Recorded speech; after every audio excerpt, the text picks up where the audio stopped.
muito se fala da maldição de Tutankhamon, que é um faraó, né, que viveu até os 19 anos de idade. Que maldição é essa, Léo? Explica pra gente. Vamos lá. A gente nunca encontrou no Egito uma tumba selada de faraó. Até 1922.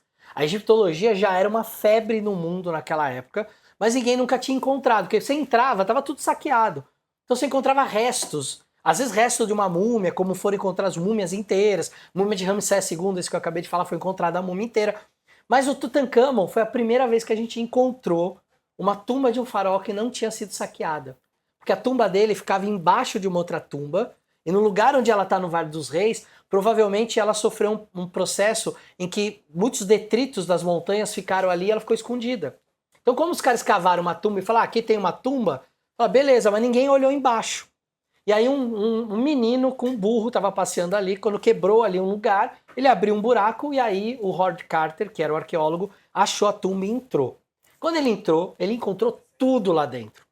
A múmia, ele encontrou um ouro. É isso aí, ó. Isso é a imagem do Howard Carter abrindo o sarcófago do Tutankhamon e encontrando o sarcófago de ouro, que tem 110 quilos de ouro puro, maciço. Meu Deus. E a máscara do Tutankhamon, que tem 11 quilos de ouro maciço. E não tentavam roubar tudo isso? Não, ele roubou um monte de coisa. Ele levou baús e baús embora para a Inglaterra de tesouro. Só que, quando eles entraram e descobriram a primeira tumba selada, eles encontraram. E aqui tem uma discrepância, ou no machado, ou num pote, uma inscrição dizendo que quem profanasse a tumba do faraó, o tridente do faraó o amaldiçoaria. E aí o que aconteceu? Depois dessa expedição, várias pessoas morreram.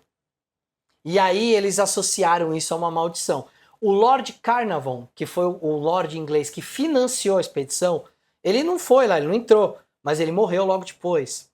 Morreu de tabela. Morreu de tabela. Mas ele pode ter pegado algum fungo, alguma coisa que tava aí. Mas ele não foi. E aí porque 2 trabalhadores que descobriram a câmara morreram. E aí falam, pode ser que eles pegaram algum fungo. Outras pessoas ligadas à expedição do Howard Carter morreram também. Talvez Pode ter sido só coincidência. E até o cara que não viajou, o Lorde, também acabou morrendo. Ele pegou nas coisas que os outros pegaram? Pode ser. Então assim, existem várias teorias.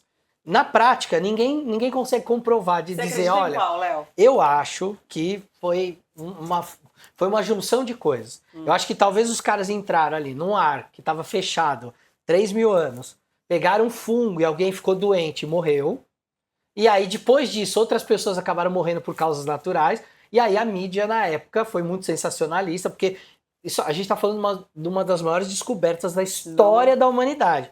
1922. Não tinha tanta notícia que nem hoje, que você tá em qualquer lugar vendo tudo acontecendo. Na época, isso foi o maior acontecimento daquele ano. Então, a mídia, qualquer migalha de informação que tinha, virava muito grande. Ainda mais esse assunto, que é a curiosidade mundial. E aí, tinha ali uma maldição escrita.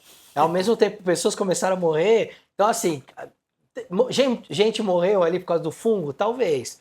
Mas na época, virou a grande sensação. Então, provavelmente as pessoas que morreram depois morreram até por causas naturais, mas acabou sendo tudo... A história é boa. A história é muito boa. A história é muito boa para não contar uma história dessa, né? Com certeza. Aliás, a gente vai abrir espaço, né, pro pessoal de casa que tem perguntas. A turma inteira, Léo. Eita!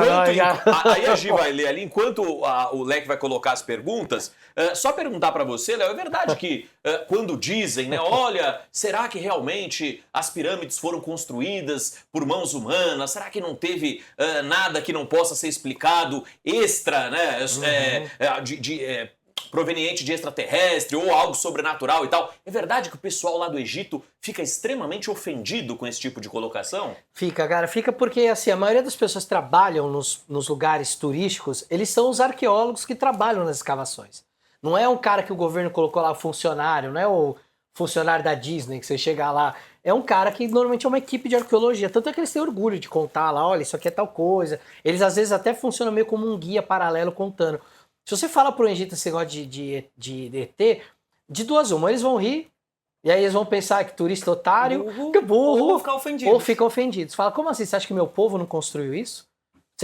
Só o europeu podia construir o Coliseu, o Parthenon, mas o egípcio não podia ter construído isso. O babilônico construiu lá, não sei o que, não sei o que, mas o egípcio teve que ser. E como a No gente... fundo tem lógico o raciocínio deles. Sim, então assim, eles ficam muito ofendidos. Eu até falo pro pessoal, se for pro Egito, evita falar esse tipo de coisa.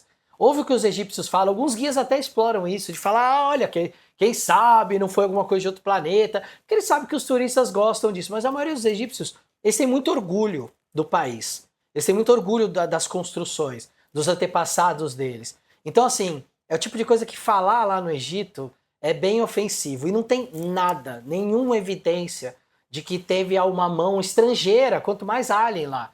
Tem muita gente que fala, eles usaram escravos judeus lá na construção. Não usaram, não tinha escravo na construção, era só egípcio que trabalhava lá na construção.